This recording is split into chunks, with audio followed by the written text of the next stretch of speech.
आज के वीडियो में मैं अपने रूटीन आपसे शेयर करना चाहती हूँ, जो कि मैं हर वीक अपने बालों के साथ परफॉर्म करती हूँ बालों को मेंटेन करने के लिए। So without wasting any more time, let's start the video guys.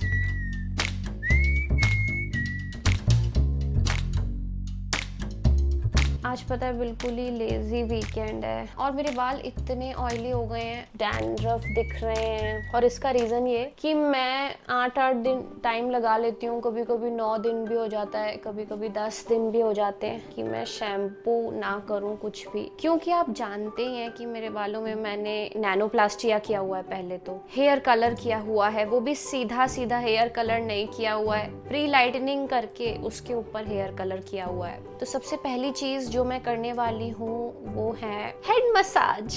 यूँ इस तरीके का कॉम्ब आपको यूज करना है जो कि थोड़ा ब्रॉड हो, ताकि बाल जो हैं आपके अटके ना। नीचे से शुरुआत करनी है आपको। अब आप मुझे कहोगे कि यार इतनी चीजें करने की क्यों जरूरत है, सीधा सीधा कंघी क्यों नहीं कर रहे? वो इसलिए क्योंकि आपने चूज किया कि आपको बड़े बाल रखने, तो आपको उसको उस हिसाब से मेंटेन करना ही पड़ेगा पेशेंस के साथ, वरना आप अपने प्यारे बालों को खो दोगे। और ये सच है। आजकल की मेन इशू यही है, मेन समस्या की जिस वजह से लोग मेंटेन नहीं कर पाते अपने हेयर ट्रीटमेंट्स को, कि उनमें पेशेंस नहीं है। उनको कंघी भी जल्दी जल्दी करनी है ताकि बाल टूट जाएं। बालों को प्यार ही नहीं करना चाहते, बिल्कुल भी ट्रीट नहीं करना चाहते उन्हें ढंग से, और फिर वो एक्सपेक्ट करते हैं कि बाल झड़े ना। दोनों चीजें एक साथ साथ नहीं हो सकती। मैंने पहले कंघी कर ली। कंघी इसलिए कर ली ताकि जो मैं नेक्स्ट प्रोसेस करने वाली हूँ ना अभी, उसमें मेरे बाल जो हैं वो अटके ना। मैं बहुत पैम्पर करती हूँ अपने बालों को, कभी कभी पता है मैं बहुत ज़्यादा पैम्पर करती हूँ, आपको कोई आइडिया नहीं है।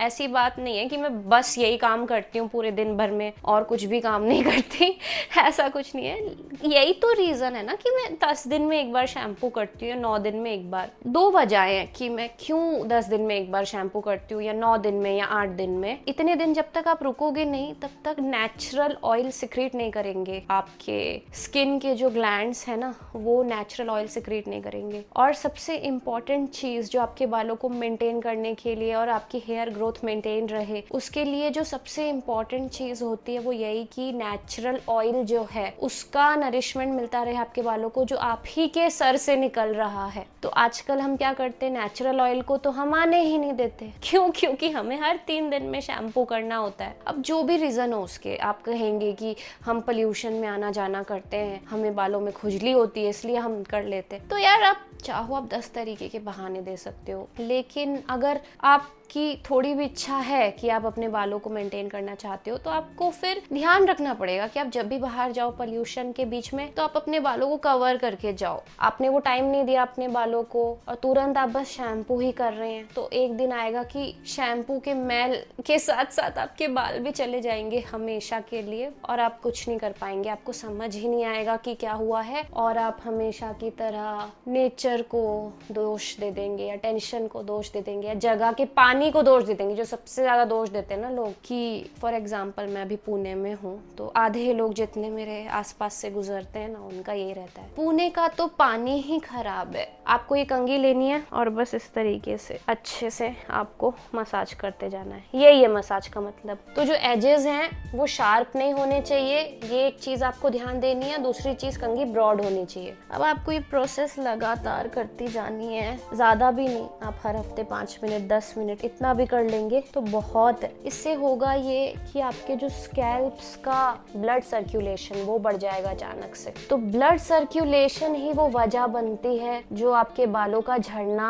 डिसाइड करती है। क्योंकि बालों के रूट्स को जो नरिशमेंट है, न्यूट्रिएंट्स है, जो स्कैल्प्स में होल्ड करने के लिए जरूरत होती है, वो न्यूट्रिएंट्स मिलते हैं ब्लड से। अब कोई भी ब्रांड यूज कर लीजिए शैम्पू में, उससे फर्क नहीं पड़ेगा अगर आप ब्लड सर्कुलेशन रेगुलरली बढ़ाने की कोशिश नहीं कर रहे हैं अपने स्कैल्प्स का। नाउ ऑयलिंग करना बहुत इंपॉर्टेंट है। अगर आपने कोई हेयर ट्रीटमेंट लिया है या कलर कराया, कुछ भी कराया है या नहीं कराया है, एक चीज है जो कांस्टेंट होनी चाहिए, और वो बालों की ऑयलिंग करना। आप बालों की ऑयलिंग करना बंद नहीं कर सकते, क्योंकि अगर आपने ऐसा किया तो आपके बाल डैमेज हो जाएंगे, बिल्कुल स्प्लिट एंड्स का शिकार हो जाएंगे, ड्राई हो जाएंगे, खराब हो जाएंगे। ये देखिए मैंने ऐसे एकदम बढ़िया से यहाँ पे रखा हुआ है ना ट्रे के ऊपर। एक्चुअली इसके नीचे ना ऑयल लग गया था, इसलिए मुझे इसको ट्रे के ऊपर रखना पड़ा। तो मेरे रिक्वायरमेंट के हिसाब से कोकोनट ऑयल और आलमंड ऑयल मैं बहुत ज़्यादा प्रेफर करती हूँ। ये वाला कोकोनट ऑयल लिया और एज यूजुअल मैं बजाज आलमंड ड्रॉप्स हमेशा से प्रेफर करती हूँ। तो ये मैंने थोड़े ड्रॉप्स डाले। स्कैल्प्स से शुरुआत करती हूँ बिल्कुल ही अच्छे से, ताकि बिल्कुल अच्छे से मेरे स्कैल्प्स पे ही ऑयल घुस जाए। I just love oiling.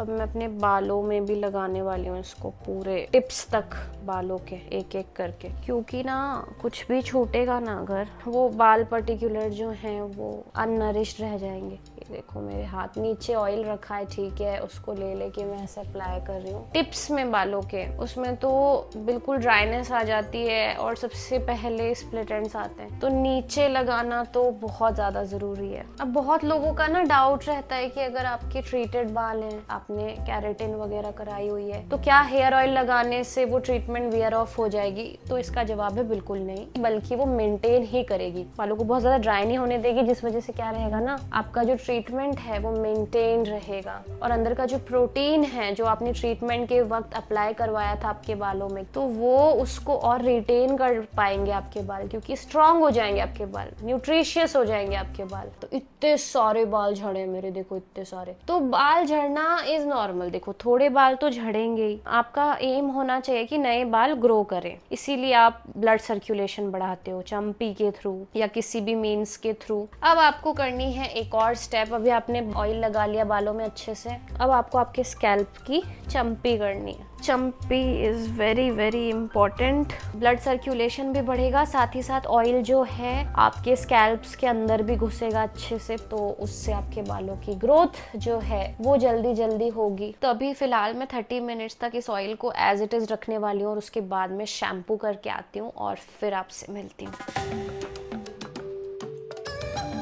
Finally मैंने शैम्पू कर लिया है। तो मैंने शैम्पू यूज़ किया, कंडीशनर यूज़ किया, मैंने अपने टॉवल ड्राइड बालों को, फिर सिरम लगाया मैंने। तो जो मेरा रीसेंट फेवरेट शैम्पू चल रहा है आजकल, मैं काफ़ी ज़्यादा यूज़ कर रही हूँ इस शैम्पू को। आप भी इस शैम्पू को यूज़ करोगे ना, आपको बहुत मज़ा आएगा, अलग से ही सॉफ्ट लगेंगे आपके बाल। So this is Bare Anatomy volumising shampoo. This is specially made for thin and lifeless hair. ये सल्फेट पैराबिन फ्री है, बहुत ही माइल्ड शैम्पू है और इसी का हेयर मास्क आता है। मैं इसको कंडीशनर नहीं कहूँगी, आप इसको हेयर मास्क कह सकते हो। ये भी बहुत अमेजिंग है। ये दोनों ही प्रोडक्ट्स राइस मिल्क प्रोटीन से मिलके बने हुए हैं, peptides and rice milk protein. अगर आपके बालों में फ्रिजीनेस की प्रॉब्लम है, रूखे सूखे बेजान लगते हैं, तो आप कोई भी ऐसा शैम्पू यूज कर सकते हो जिसमें राइस प्रोटीन का यूज हुआ हो। और जो सिरम मैंने यूज किया ना, वो भी बेयर एनाटॉमी का है। यार मेरे को पता है, रियलाइज ही नहीं हो रहा मैं बेयर एनाटॉमी के प्रोडक्ट्स बालों में कब से यूज कर रही हूँ यार। आई थिंक 6 मंथ्स का जो ये पूरा टाइम है ना नैनोप्लास्टिया वाला, मैंने बेयर एनाटॉमी के ही प्रोडक्ट्स यूज किए हैं। So this is Bare Anatomy ultra smoothing serum. मैंने इसके ऊपर एक डिटेल्ड वीडियो भी बनाई थी।